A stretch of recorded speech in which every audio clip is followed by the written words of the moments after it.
Basil, are you ready to bake? First we'll need flour and sugar,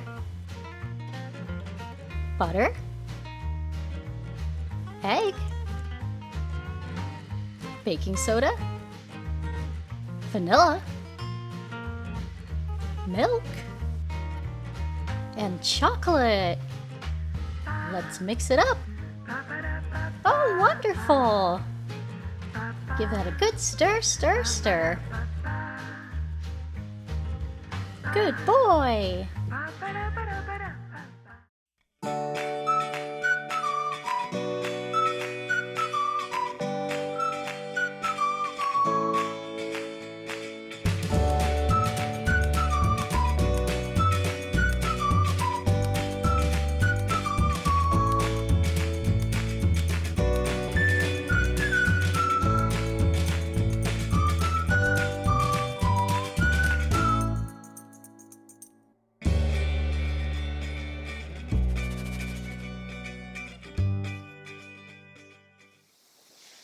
Oh my goodness, so much to do, so much to do. We'll never be ready for the first episode of the new show. And we are rolling. Wait, right now? Oh dear. Why, hello there. Welcome to the very first episode of the Spectacular Spaniel Show. I'm your host, Buttercup the Baking Spaniel. And goodness, do we have a lot of exciting things in store. Today's episode is all about, chocolate. Yes, of course, chocolate. Well, we'd better not waste another minute. Let's call up our first performer. Wait, me? I'm up first? Oh my, I better get ready. They say the proof is in the pudding. And I'm here to prove just how easy and delicious homemade pudding can really be. In a large saucepan, let's add 200 grams of granulated sugar.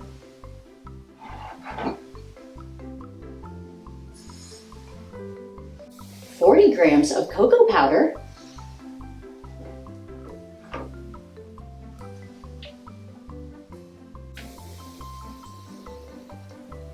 $30 grams of cornstarch,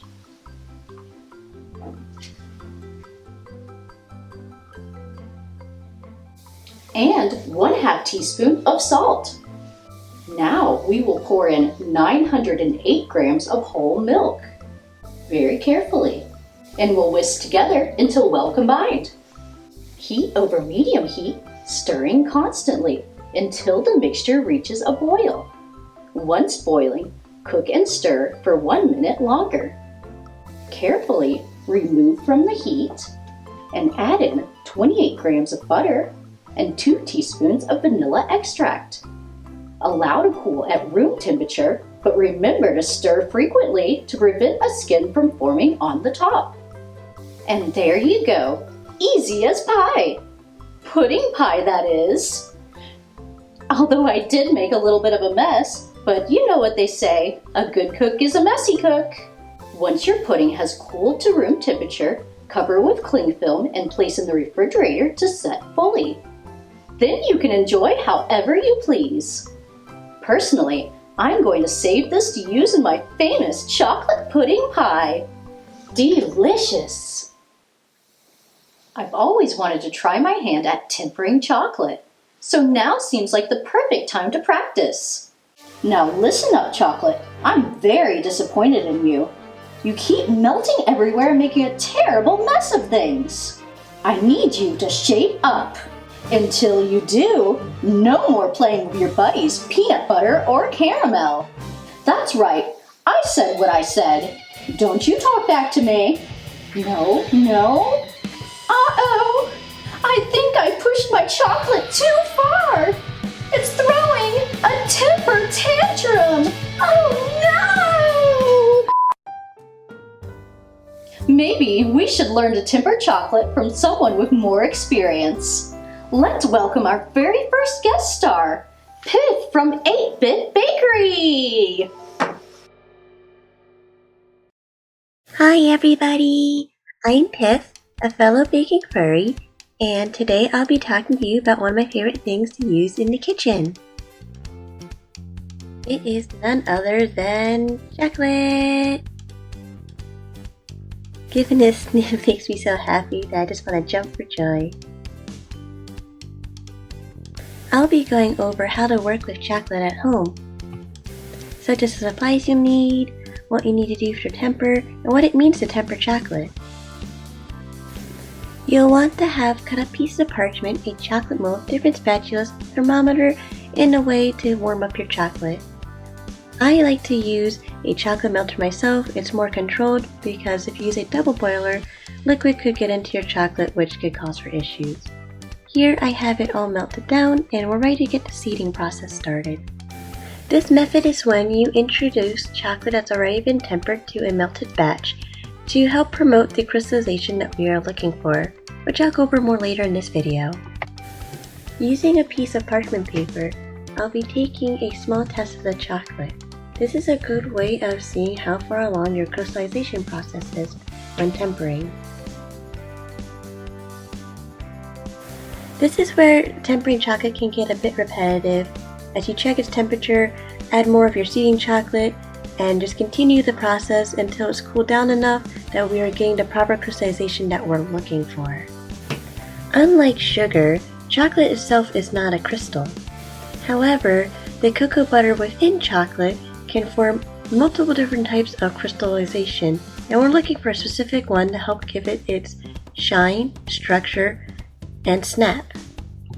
As you can see, the test strip on the left has already hardened despite taking moments ago. Meanwhile, the first test we took is still melted. When your chocolate is ready, you have a short window of opportunity to work with it, and therefore need to work quickly. Using a chocolate mold, you want to make sure that it was properly cleaned and dried before adding your chocolate to ensure it'll release with a nice shine. Once the chocolate is in the mold, you're going to want to tap it out to release as many air bubbles as possible. If you're using any mold that will hold a filling, you're going to need to tap out the excess chocolate to provide a shell.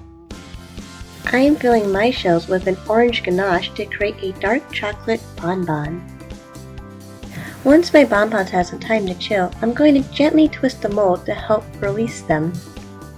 As you can see, they are popping out with ease, and that's the final test to see if you've properly tempered your chocolate. You're also going to look for that nice reflective shine that you can see here on my bonbon. I used a heated up knife to cut through the candy, otherwise the shell would crack.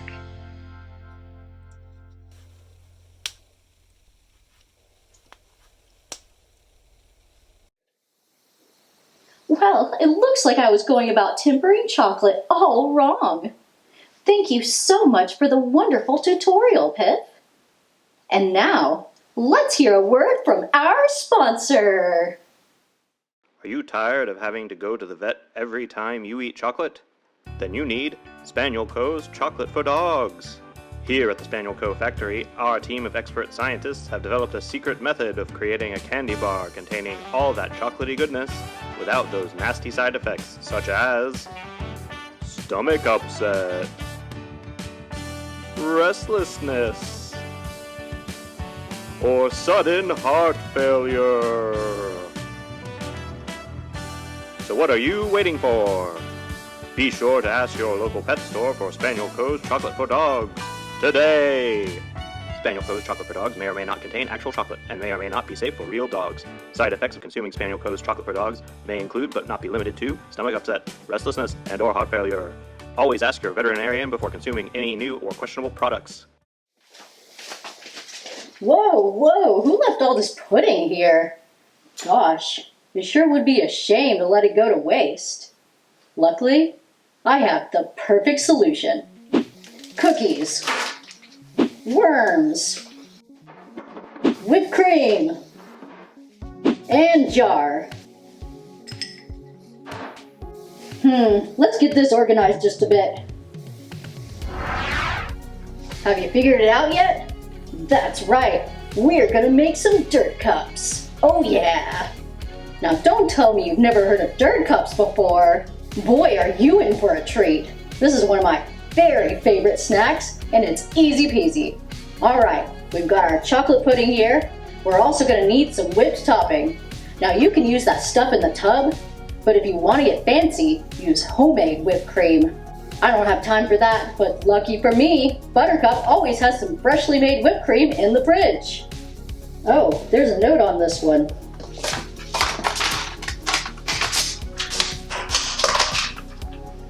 Do not eat. I need this for my special pudding pie. Rusty, that means you. Huh. Well, I'm sure she won't mind if I use just a little bit, right? Anyways, let's add this whipped cream into our pudding. Easy, easy. A little more. Whoops. Looks like I used all of it. Oh well. Let's mix that up until it's nice and smooth. You know, they sure don't make spatulas for big dog paws, do they? How does Buttercup do this? Yeah, that looks pretty good, doesn't it?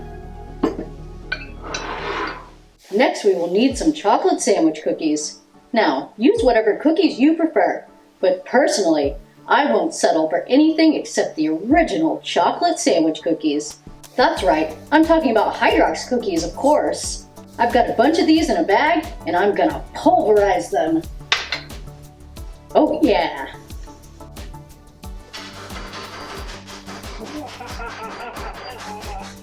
Looks pretty good to me.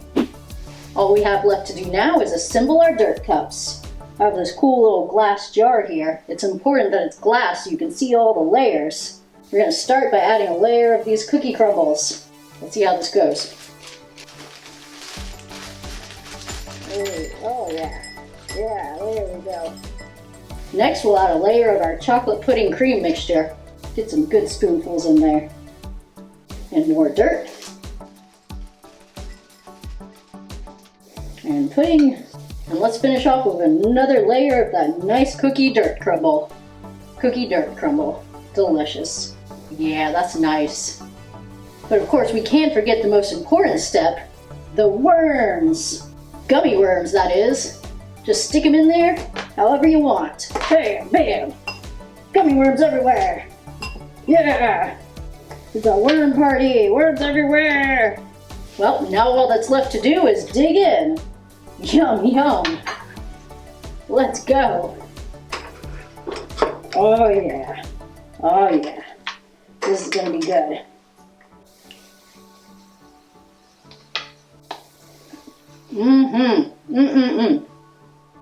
Nothing better.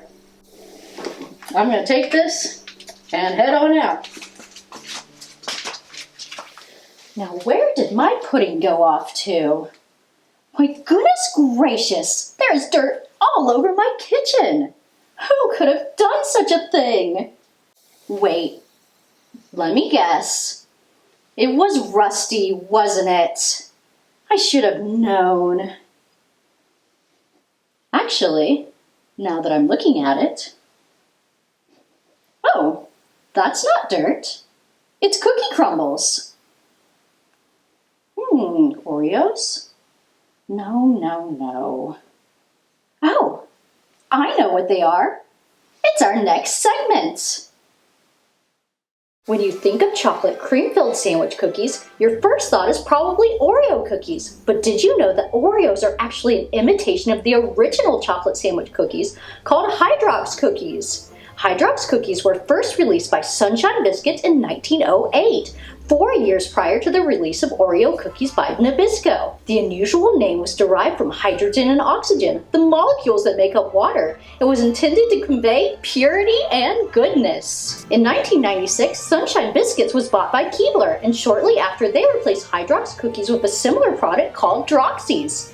In 2001, Kellogg's acquired Keebler, and by 2003, Droxies were removed from the market entirely. With the Hydrox trademark abandoned by Kellogg's, it was eventually acquired by Leaf Brands in 2015, with production once again resuming on the classic cookie. According to fans, Hydrox are said to have a less sweet filling than Oreos, with a crunchier cookie that holds up better in milk.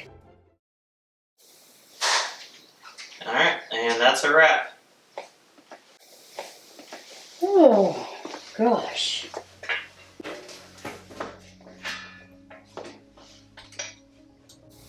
We sure had a lot of fun today, didn't we? But you know what's not fun? Chocolate poisoning. For all my canine friends out there watching, this message is for you. You see, chocolate contains the chemicals theobromine and caffeine, both of which can cause severe illness in dogs and can even be life-threatening. Yikes! That's not something to mess around with. Me, Buttercup, and the rest of the Spaniel squad here are all trained professionals and have learned how to safely work with chocolate. But for my average canine pal, you should stay far, far away. Now, you might be saying, but Rusty, my buddy is a Great Dane, and he ate a small chocolate bar and was completely fine. Well, here's the thing about chocolate. The toxic dosage depends on the size of the dog, amount of chocolate ingested, as well as the type of chocolate it is. Milk chocolate contains much lower quantities of theobromine and caffeine, while dark and baking chocolates have a far higher concentration of these two chemicals. So a large dog like a Great Dane may be able to eat a small amount of milk chocolate and be fine. But really, why risk it at all? You think a ganache is safe? Not on my watch. So remember this saying the next time you see that tempting mud pie or black forest cake sitting on the counter. Chocolat is not for dogs. Be safe out there. Rusty, signing off.